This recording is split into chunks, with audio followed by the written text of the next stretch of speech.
start the introduction of our presenter here, Jason.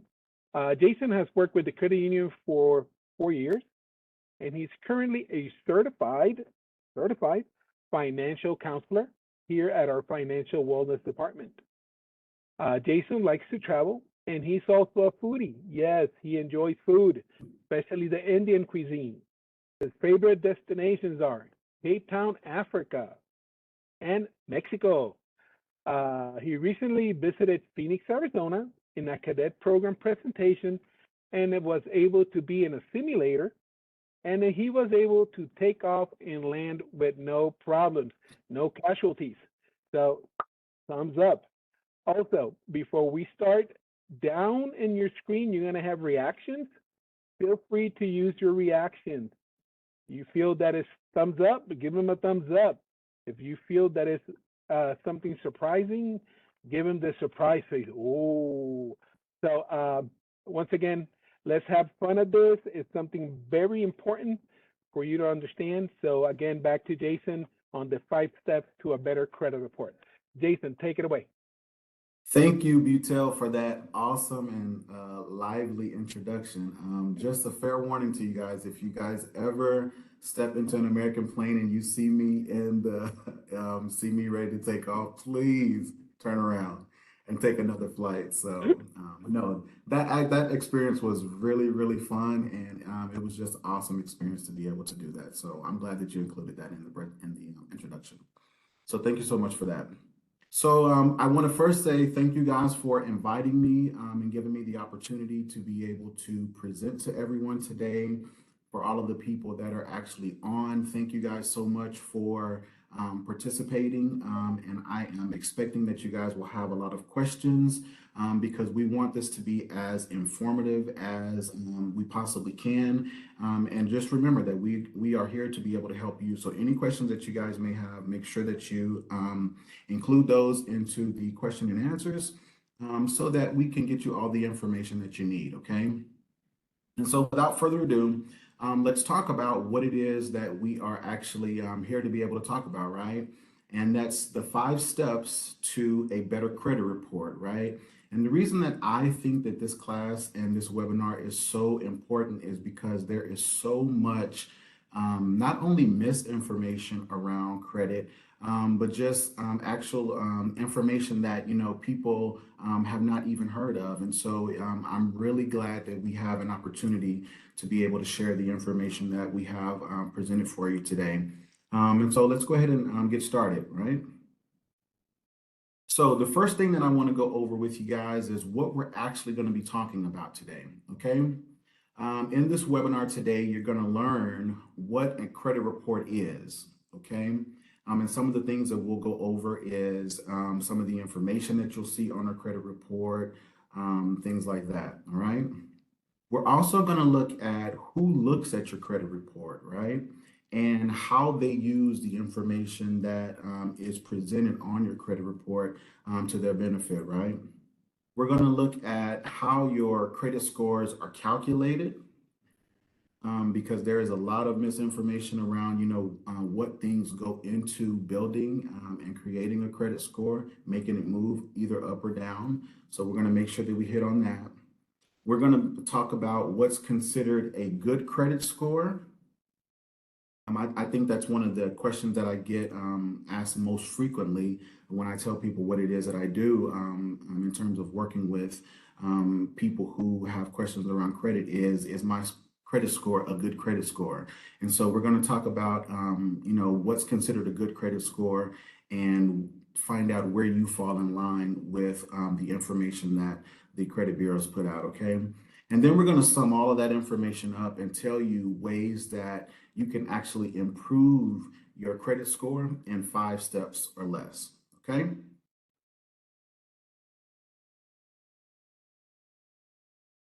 So, Jason, here's our first polling question.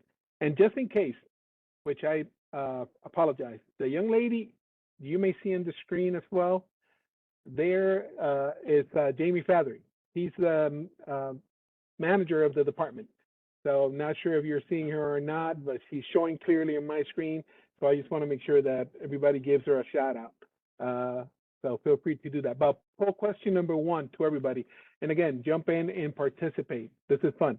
What is the average credit score in the United States? Yes. A, 562. B, 680. C, 714. D, 817. Sounds like an airplane number or something like that, Jason, like 787 or something. Is this one of those planes you landed or something like that? Um, we have a minute for this for our audience to jump in and participate. Uh, since we are waiting here for a second, I want to give a shout out to Benito, that is one of our great followers out there from San Antonio, Texas. Another shout out to Miss Squares, that is also joining us on this here as well. And again, to all those that are joining us on a weekly basis, I want to say hi to all of you all. It seems like we are dwindling down. And yes, all right, Jason. So my guess, and again, I could be totally wrong because of COVID, people having to change jobs, losing hours and stuff like that. I'm going to say is B680, the score. But the people say and the people talk, and they're letting us know so we can hear B680 with over 42%. Then they follow closely by A 562 with a 13%, and then the rest follow with a 714 score. You being the subject matter expert, please enlighten us and let us know. All right. So for everybody that selected C at 714, you would be correct. Okay. And I'd like to think, over the past couple of years, that this is largely due to a lot of the programs that have come out due to COVID that have extended payments, so people have not had to make payments because it's actually a huge increase over the past couple of years. And so the actual answer to that question is going to be C, 714, as the average credit score in the United States. Okay. Take it away, Jason.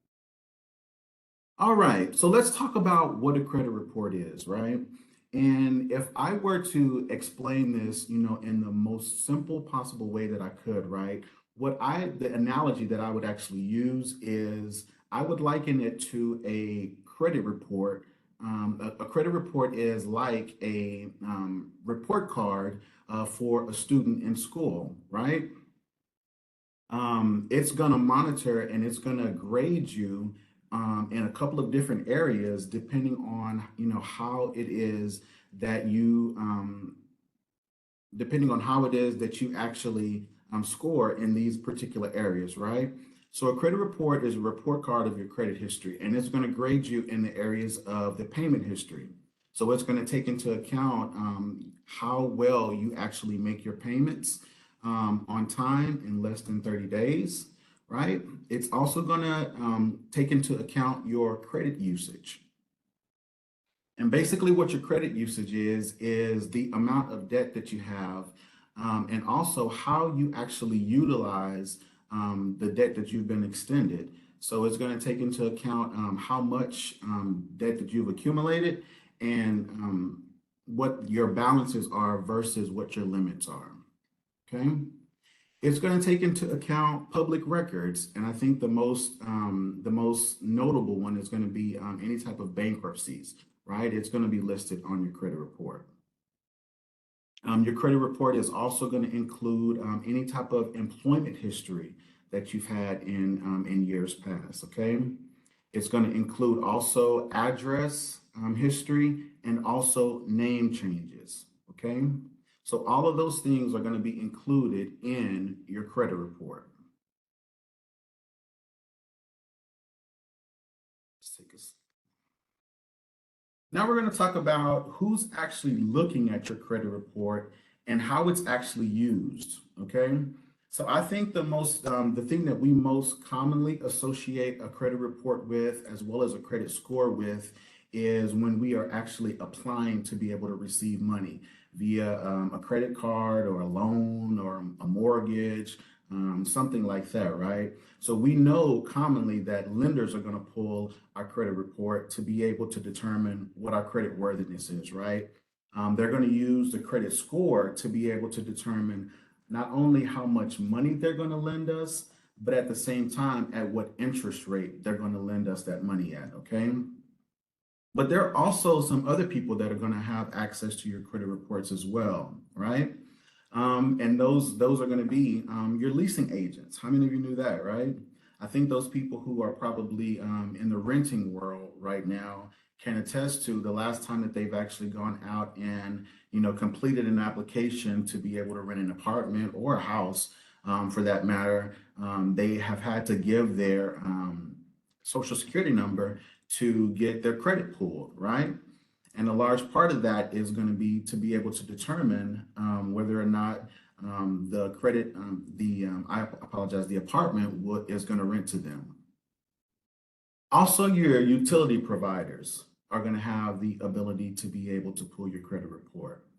Utility providers do a credit check before allowing you to sign a contract for service. And also, typically, what goes along with this is also determining whether or not you will have to pay a deposit, right? So, whenever you sign up for your electricity or any type of water, you may notice that utility providers are going to ask you for your social security number. This is all too familiar with me, but also in your employers, right?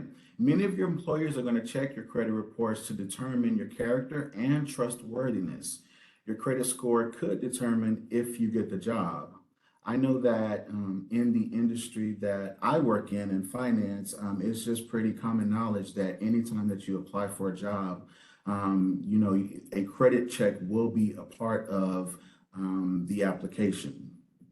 And so most notably, when people are applying in the financial industry, they are aware that they're going to have to go through some type of credit check. What about you, Jamie? Do you know of any other industries that may do credit checks? Yeah, I think that there's several that do, but most notably, what I've heard recently, at least, is that like TSA or other types of security type jobs will do credit checks as well. It's kind of a character check, and if you don't meet a certain minimum credit score, a lot of times they will overlook you for the job. Yes. Thank you for the input. Yeah, what I was during the process as I was reading this, you're exactly right. That's what they said is to be able to check character, and more often than not, in the event that you have poor pay history, what they consider that as is that you're more likely to be able to commit fraud. So it's a high risk to be able to employ you. So make sure that you're keeping your credit score in line for employment purposes as well. But in addition to employers, insurance agents also pull your credit score, right? Most insurance agents look at your credit to determine your claim risk. Your credit score is a factor in how high your premiums are going to be. And depending on where your credit score are, the premiums can get really high. So you want to make sure that your credit is in line for that as well. Now, how many of you knew this last one, right? You also have the ability to be able to check your credit score. And hopefully, you are taking advantage of that. Viewing your own credit report can help you discover identity theft, and it can also help you be able to determine if there is potentially inaccurate information that's actually reporting on your credit report. So hopefully everybody is taking advantage of the ability that they have to be able to pull and look at their credit score. Okay.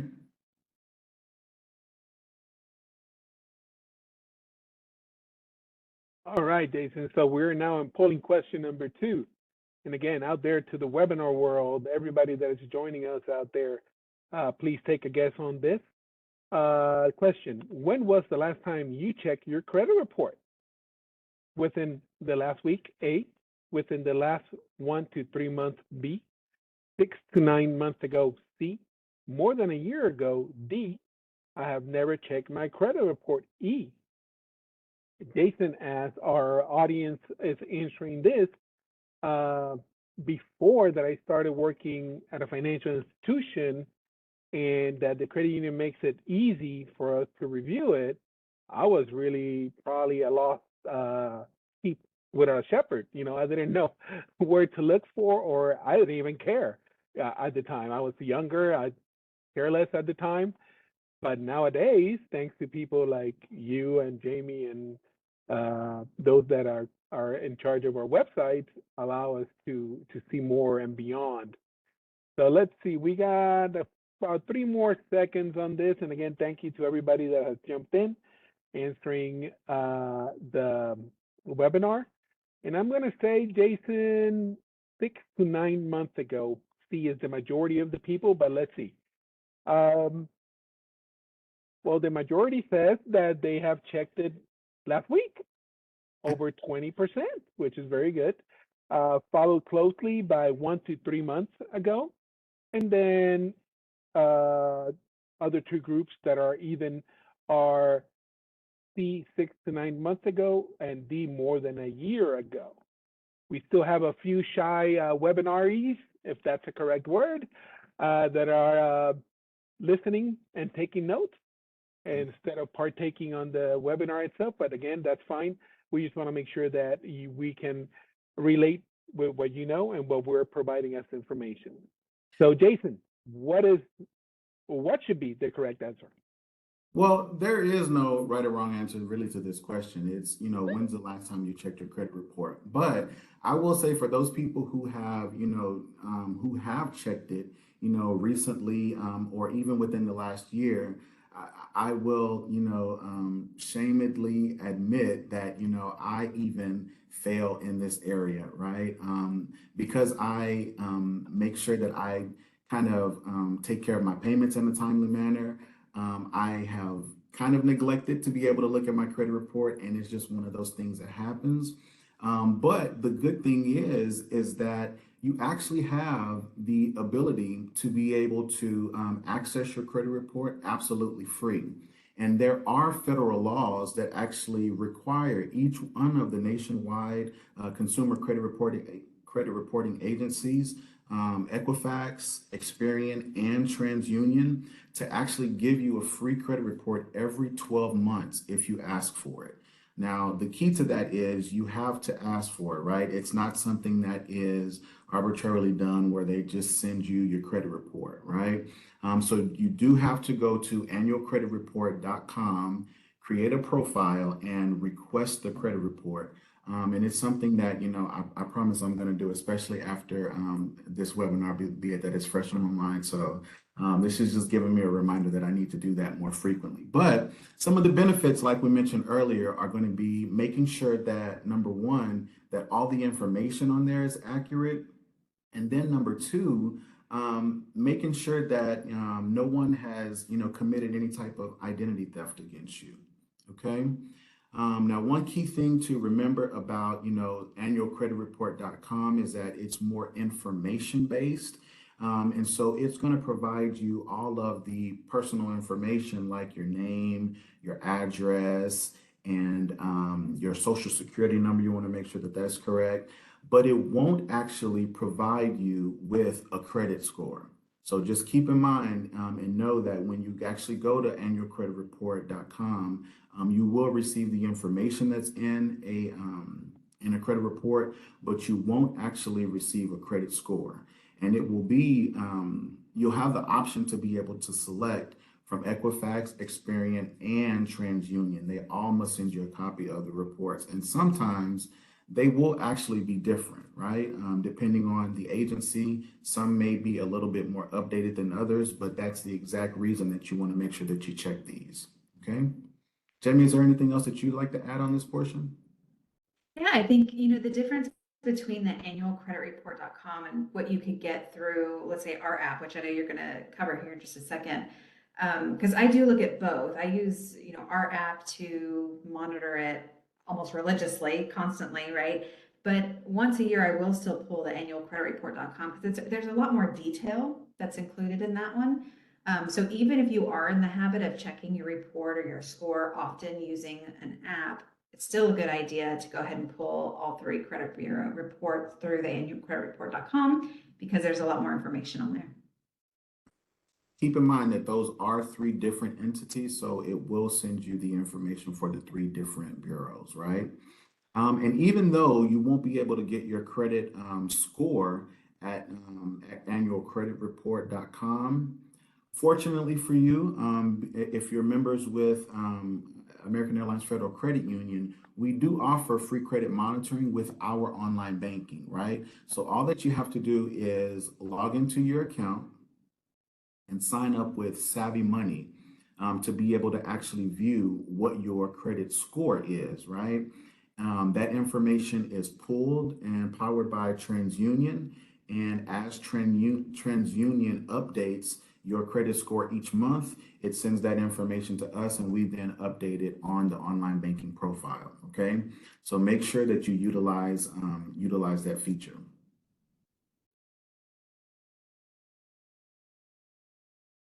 All right, Jason. So we're here in a great break. Take a swig of water. Of course, you've been talking quite a bit. Want to make sure that your throat is up to date. We get a few questions and interesting ones. So one of them, and thanks to Jamie, she's been answering them on the Q&A, but we want to make sure that everybody can know what the audience is asking. So somebody said, is there a fee for getting your credit score and how often can I check it? Of course, you just talked about it. There's no fee to get your credit score because if you go to American Airlines Credit Union site, you'll be able to see it there and you can check it basically every day. And I think one of the beauties that I find is that you can see your score go up and down. There's an arrow that indicates if it's going good or if it has changed. And if there's any, I believe, inquiries on it that you can go deeper into it. Is that correct, Jason? So it does update you, and that was what I was about to say. So one of the cool features about Savvy Money is that when there are any changes in your credit report, it actually sends you notifications so that you can see what changes have happened. So if your credit score has gone up or it's gone down or something like that, it actually sends you a notification to alert you that something is going on with your credit report, and also in line with the inquiries as well. Cool. Um, why are there three credit reports? And I believe you mentioned it already.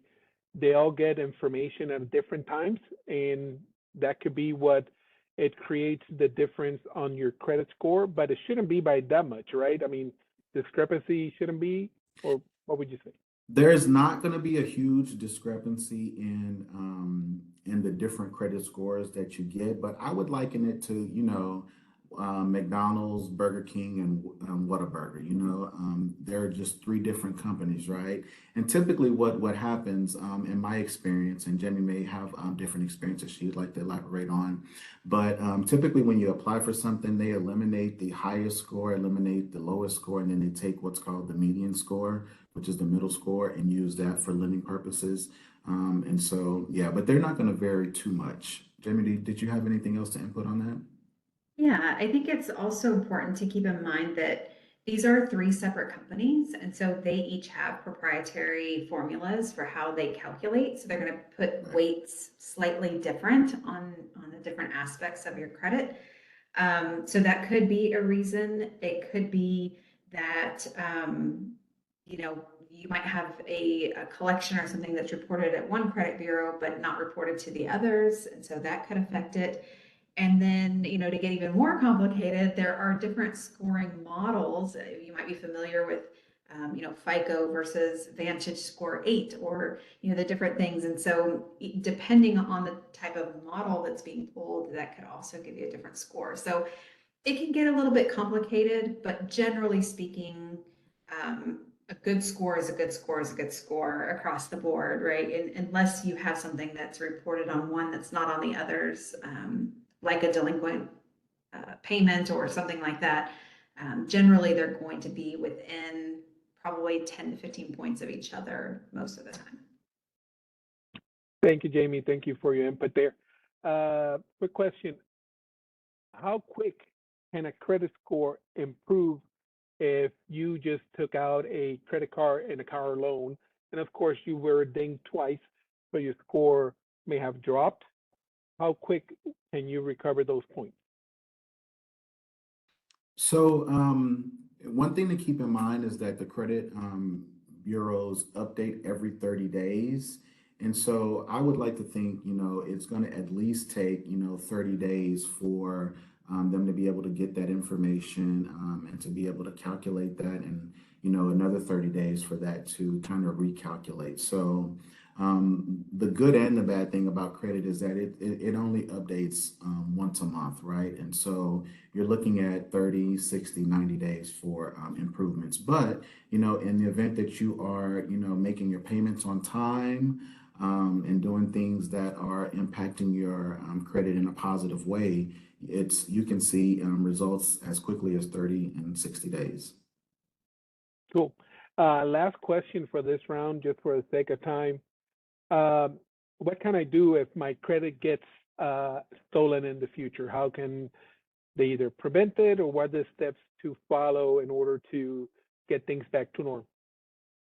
So one of the things that I would recommend, and this is kind of what this is for, right? Is that you're going to make sure that you reach out to the credit bureaus, right? And let them know that your identity has been stolen. A lot of them can do what's called a freeze, where they don't allow anyone else to be able to view that. And then you're definitely going to want to make sure that you document whatever you have found that's inaccurate or that's been stolen. They're going to request that information from you so that they can at least put blocks on those. Okay. All right.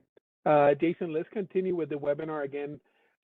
Keep sending your questions. We'll get to them, or if not, send them in the survey in order to be with enough time to later on answer more questions and answers. All right. Thank you. Back to you. Those were some good questions, guys. Thank you guys for participating and engaging. All right. So the next thing that we're going to talk about is how your score is actually calculated. And I think that this is the area that has the most misinformation about, around credit altogether, right? A lot of people, like to listen to, Uncle Bob or Aunt Sue, recommendations on how to be able to improve your credit score. And sometimes, though they can be right, a lot of times in my experience, they aren't necessarily always quite the best information. And so Experian has put out this model in terms of how they actually calculate the credit score, right? And 35% of that, as you guys can see in the red, is based on your payment history, right? And I always like to make the distinction on payment history of there are two types of late when you consider late payments, right? There is late with the company that you are making the payment to, and then there is late in terms of credit and reporting purposes, right? And so as long as you are making the payment at least prior to 30 days of it being past due, your credit isn't necessarily affected. Now, I want to say that with this disclosure, right? In the event that you make it beyond the day that the payment is actually due, you more than likely are going to incur some type of late charge and interest penalties. But for credit reporting purposes, it doesn't impact you until the payment has gone over 30 days. And then again at 60 and 90, right? So that's just how credit works, is on a 30-day basis, right? So making sure that you keep in mind and understand that throughout this process, 35% of your score is going to be based on how you make your payments, okay? The next portion of that is going to be the debt that you're carrying, right? And I think we talked about it a little bit earlier. How are you utilizing the debt that you have incurred, right? And I think the easiest way for me to be able to talk about that is in a credit card. Let's just take a credit card, for example, right? In the event that you have been given a credit card and you have a limit of, for the sake of using round numbers, $10,000, right? You want to make sure that the balance is always less than 30% of what that limit is, right? In the event that that's the case and you're able to keep your, it's called debt utilization lower than 30%, it's impacting you in a positive way.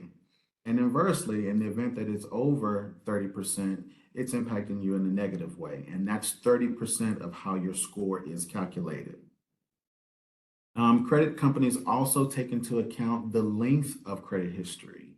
And so oftentimes I hear as I'm working with members, hey, listen, I have this credit card that I've had for 20 years. I don't really use it anymore. I've updated. There are better cards out there. I just want to close it. I always, recommend or urge them, to consider kind of the cost on that because credit is based on, how long you have been established in making payments. And so you just want to consider that 15% of your credit score is going to be calculated on how old your credit accounts are. And so the older that they are, the better that that's going to be for you. Okay. And on the opposite end of that, when you decide to go out and get new credit, that is 10% of your score. Now, this is not to say don't go out and actually get new things because some debt we know is absolutely necessary, right? So you don't want to prevent getting a car just because you don't want to mess up 10% of your credit score, right? Go out and get the new car that you need because it's a necessity. But understand that it does impact your credit score to an extent, okay? And then we're also going to talk about the types of credit that are used, right? So on your credit report, each trade line that you have is going to be typed differently, right? And so some of the different types of credit that is reported on a credit report is going to be things like a mortgage loan, which would be totally different from a automobile loan, which is totally different from an installment loan, right? And that's totally separate from a revolving debt like credit cards, right? And so the types of accounts that you have are going to play 10% role in how your score is calculated. So make sure, that you have a diverse set of credit types that you have reporting on your credit report. Okay. Jason, got a quick question. Go ahead. And I know we have a topic on this. Is there such a thing as good credit or bad credit? There absolutely is such a thing. Types. There absolutely is such a thing as good credit and bad credit. And that's kind of actually a great segue into the next slide. Okay. What is considered a good credit score, right? So based on the information that we have acquired from Experian, this is what they have said they consider to be a range of very poor to exceptional, right? And so 16% of the population fall under having very poor credit score, which ranges from 300 to 579, okay? Fair credit is going to be 17% of the population at 580 to 669. What's considered good credit would be 21% of the population at but somewhere between 670 and 739. Very good credit is going to be from 740 to 799, and that's going to be 25% of the population. And then exceptional credit is going to be anywhere from 800 to 850, which is going to be about 21% of the population.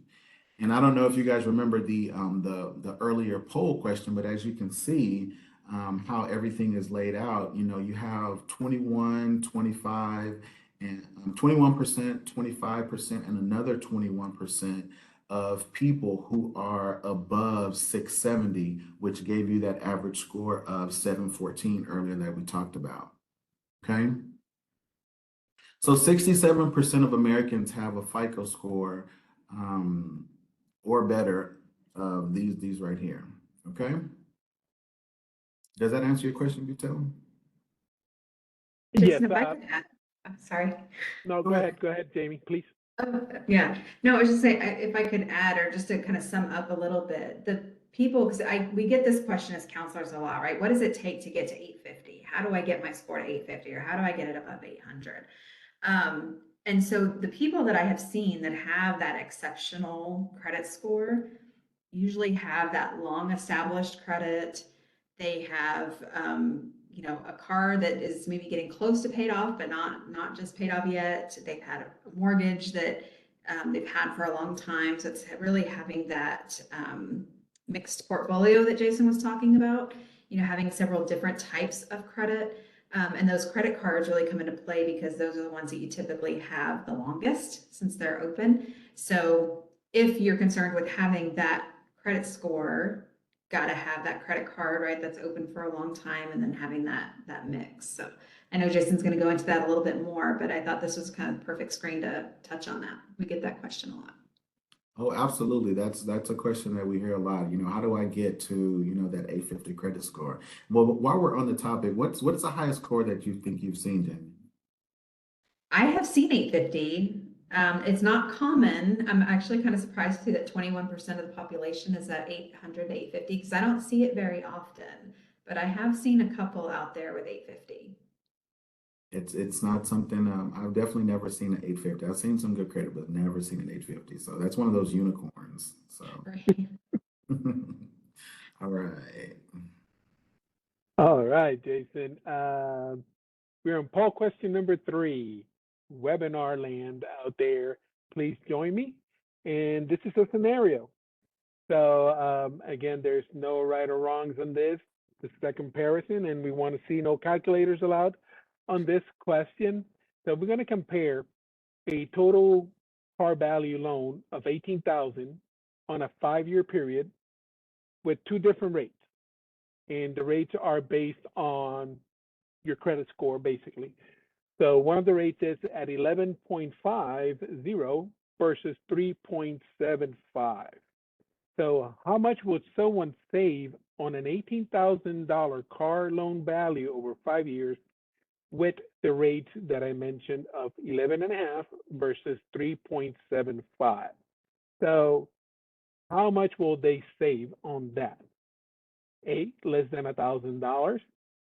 B, about $2,500. C, nearly $4,000. D, over $5,000. Again, here's where you're going to see black and white what good credit does versus not so good credit itself. Without just taking a stab out there, I'm going to say C, about $4,000. Jason, I see that the crowd has gone a little timid. The webinar land crowd has gone a little timid. Come on now, we need you guys to participate. With the mathematical question. It's not a quiz. We're not going to grade you. You scared them away, Butel. That wasn't the case that I was hoping for.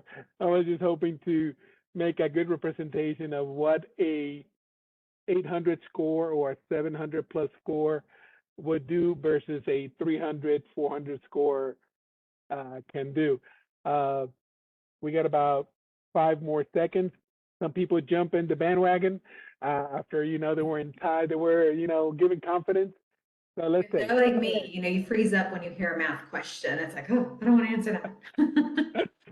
All right. So, Jason, the majority, I guess, follow my saying. Hopefully, we're right. C, nearly $4,000. Some others went with the over $5,000. A few went with about $2,500. Trust me, guys.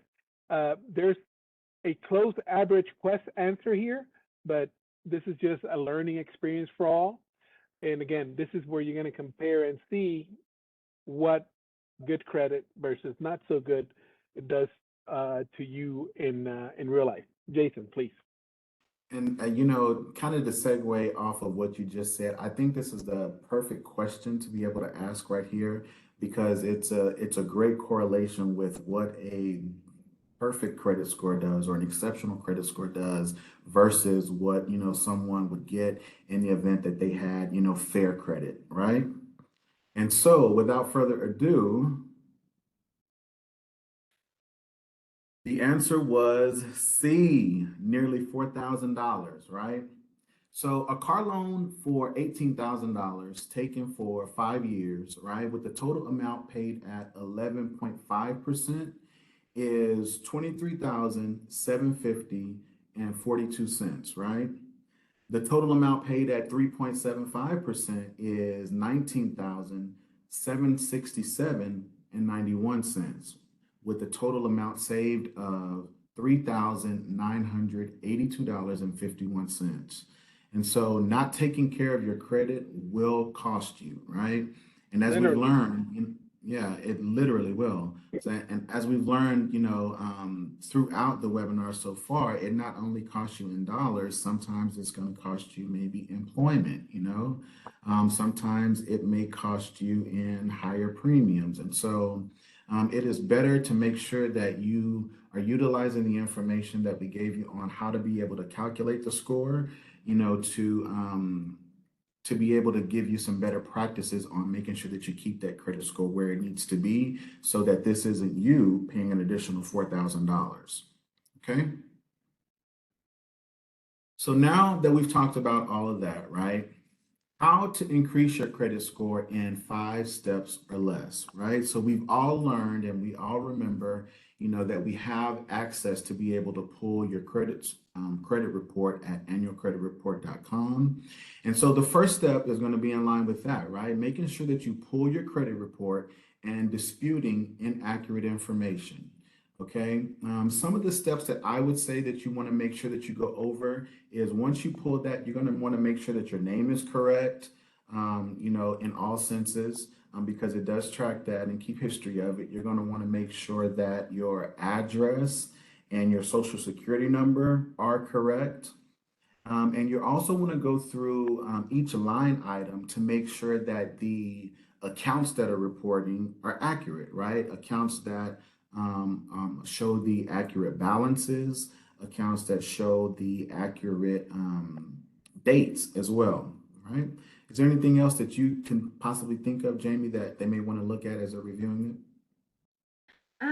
You mentioned when you were going over kind of what's on a credit report, and it talks about, your addresses, your names, previous job history, things like that. I think it is important to pay attention to those things too, because if you see maybe a name variation that you've never gone by, or a job that you've never worked at, an address that you've never looked at, those could be indications that somebody has used your credit to apply for an apartment or a job or something like that, and it could be an indication of identity theft. So Yeah. So it's not always a matter of someone necessarily going out taking accounts that are going to be visible. It may be, use your name for another purpose. So make sure that you check that information. You're also going to want to pay off and settle any collection accounts, right? That's a portion that I didn't include earlier when I talked about public information, but collections actually will appear on your credit report. And basically, what a collection is an account that you've had that a creditor has closed and a remaining balance is there, right? And what you want to do in that scenario is reach out to that particular creditor or collection agency at this particular time that's reporting the account. You want to reach out to them, right, and find out what type of payment options are available, right? One thing that I will say is once the account has gone into collection, oftentimes you have the ability to be able to negotiate those balances. So let's say, for instance, for the sake of using round numbers, right, you got a credit card and the ending balance on that once it was closed was $10,000, right? And so you would think that you'd have to pay $10,000 back. Well, once these collection companies, take over the account, sometimes, they're willing to be able to, make an offer where they offer you, let's say, for the sake of using round numbers, half of what it is that you owe, right? And so, and that will completely erase the debt, right? And so this is going to be instrumental in allowing you the ability to be able to settle any type of accounts that have gone into collection and get those paid off. Okay. Another thing that you want to do is pay down the balances that are close to the limit. I know that you guys remember me talking about, the credit card that was, close to the limit and over 30% of what had been authorized as a limit to be able to use, right? So you want to make sure that you start, putting a plan together to pay those balances down to where they fall below that 30% marker, okay? And as we talked about earlier, also having a mixed portfolio is going to help you. It's going to help you increase the credit score. So for those people who have established credit with the mortgage, with the automobile loan, with the credit card, with maybe the installment loan from the credit union, those things are going to help you. Okay. And last but certainly not least, continuing to make your payments on time, right? And by on time, we mean less than 30 days late. And you will definitely see an increase in your credit score. Okay. So now on to some tools and resources that we have made available for you guys to be able to take advantage of, right? So the first one is going to be working with someone like myself in the financial wellness department, right? And you can contact us at financialwellness.aacreditunion.org. Click on that link. It'll give you all the information that you will need to be able to have someone reach out to you so that we can work hand in hand to be able to address some of the concerns that you may have, right? Something new that I don't think we've talked about is the Navigator.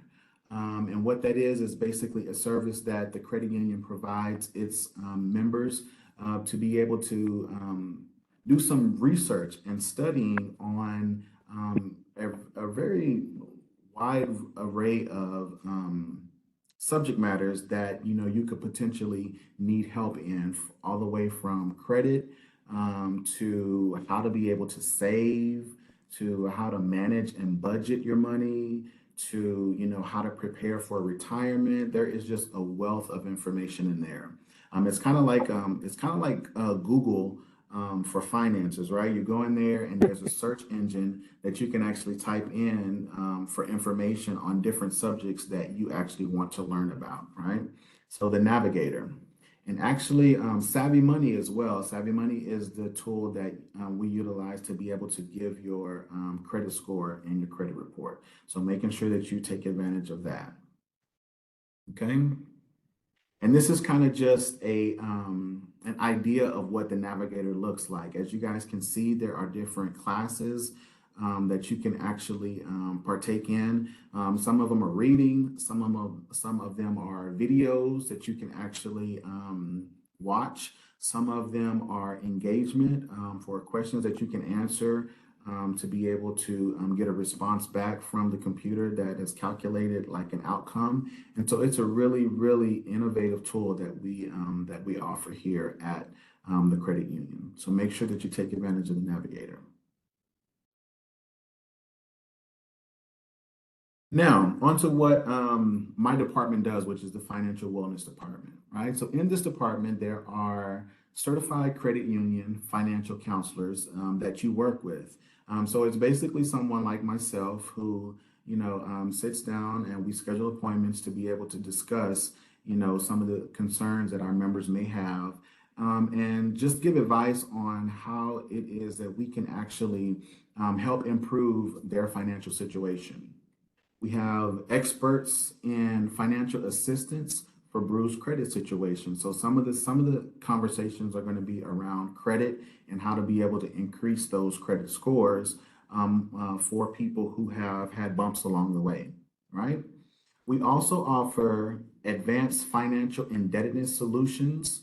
And so for those people who are looking to be able to pay off debt, for those people who are looking to be able to just manage their money a little bit better, we help with those things as well, right? And some of the services that we provide we are just there to be accountable, to hold you accountable, to some of the things that you are looking to be able to accomplish, to hold you accountable to some of the goals that you want out of your finances, and also to support and to guide you through the process, okay? And we often do educational seminars and webinars throughout the year, such as this one that you guys are currently involved in. okay? And the way to be able to reach us is at 833-346-9355, or you can actually email us at financialwellness@aacreditunion.org. All right, Jason. At this time and moment, I'm going to step in. We're going to do some public service announcements, and then we'll get back to some Q&A that Jamie has been vigorously answering there for us.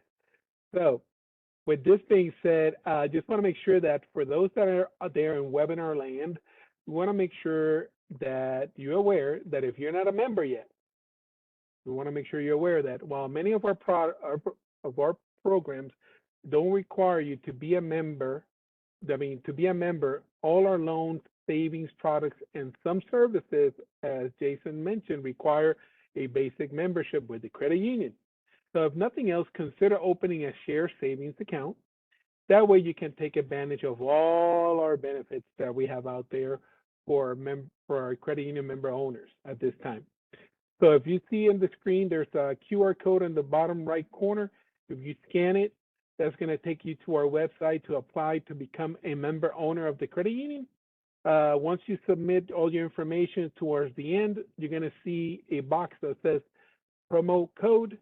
You want to use the promo code B as in boy, D as in David, 4412. And what we'll do is we'll credit the first $6 into your future, into your financial wellness. That way you have nothing to lose. We're giving you everything that we can in order to enhance your finances itself. Plus, once you're a member, you're always a member for life, which means that if you were to leave the air transportation industry, take another opportunity outside of that, you will retain the benefits of being a member owner of American Airlines Credit Union and taking advantage of all the benefits. Again, you can do it online, you can use our 800 number, or stop by our nearest branch, and somebody with a friendly smile, like mine's, like Jason and Jamie, will assist you and help you with that as well. Next, we would not be able to survive or go without letting you guys know of the different offers we have for you guys. How to enhance your financial wellness, again, by offering specific products for our type of audience. So just so you know, we have mortgages where you can earn up to $250 back rewards on either a brand new mortgage or a home equity line of credit once you open one of our new Visa credit signature cashback credit card, Visa signature cashback credit card. Also, this Visa signature cashback credit card will give you 2% cashback on every purchase. You can earn up to $100 in bonuses as well. Plus, we'll give you $100 towards your global entry or TSA pre-check as a rebate. So most of us work in the airline industry. We are always traveling somewhere. Why not cut the line, go through an easier way, not to take your shoes off, take the laptop off out of the bag or whatever it is. We also have to help those out there that may have higher interest credit cards. You can transfer it to us at 0 intro rate on your balance transfer for 6 months when you open one of our new Visa Platinum low rate card. So look at your wallet, see what rate you have at this time and moment, compare our rates. I'm pretty certain we can beat that rate. After that, your credit will be based on your credit worthiness. So for the first 6 months, once you transfer the money, 0% on a new Visa Platinum low reward card. If you don't have a checking account with us, you're only using us as a savings institution, we're offering you $25 once you open the new checking account and you spend $25 within the first 60 days as a debit card purchase, not taking money out of the machine. We will give you back the $25 within the first 60 days. And for those that are using us as savings, we have a share certificate or a CD, like they commonly call them at the bank, that is paying at 5.12 annual % yield itself, 5.12 for 12 months. And the beginning balance is $1,000. So pretty easy to get it set. We lowered the amount. It used to be 10,000 a couple of months ago, so we lowered it to 1,000, and the rate even went up. For those out there in our webinar world that are members already and see the need to give the gift of membership to their family members, to those living in their household, to that person next to them that is in the air transportation industry, let them know about the credit union. Once they open the account and everything is set up, we will give you $25 as their referring individual. You can do up to 10. So your kids, your wife, your parents, your brothers are armed with your union forces out there that work with you at TWU or whatever other union that you may belong to, FAA or whatever it is. Feel free to let them know and they can join. And again, you can join us online, joiningacreditunion.org, our 800 number, and we're here for you. Also, this month, we're having the Drive and Save Auto event. So don't forget to get pre-approved for your dream vehicle. Not only that, this month of July, we have three grand prizes of $1,000 that if you were the lucky winner and you were doing a vehicle finance with us, we will put $1,000 towards the principal of that vehicle. So again, make sure you get pre-approved. Look out there for the autos now that there's more inventory out there, and you could be the lucky winner of one of the three $1,000 that will be applied towards the principal of the loan. Plus, you can have a 90-day payment deferral. You can also get 0.5% discount when you complete the loan with us. The loan officer will be able to give you more details in that. Plus, we have a gift for you at the time of the loan itself. I know that's a lot that I'm saying, but we're going to make sure all our member owners and future members are aware of what's going on. Wanted to make sure that those out there in the South Florida market itself, we're having an auto sales event. It's called Florida Summer Car Sales Event. It's happening the week of July 17th to the 23rd. We're having it online virtually. And on April 22nd and the 23rd, that's Saturday and Sunday, we will have live inventory at our facilities at Fort Lauderdale. I will be there. You can come and say hi to me. And again, visit us at the branch at Fort Lauderdale at the Shelt Air building, and we'll be glad to see you there as well.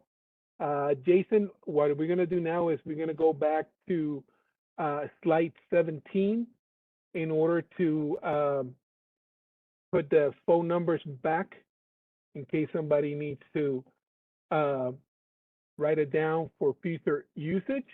And we're going to go to some Q&A, I was going to say. We're over the 2 o'clock mark. I'm going to go and see if there's anything that we must answer. If not, I hope everybody puts it down on the survey itself, and that way we can answer to them the answers. I know Jamie answered them all. I believe everybody's able to see the questions and the answers on the Q&A. So let's see, one real quick here is, how long does a collection item stays in your credit report? Those are generally going to remain on your credit report for up to 7 years. Very good. Thank you for that.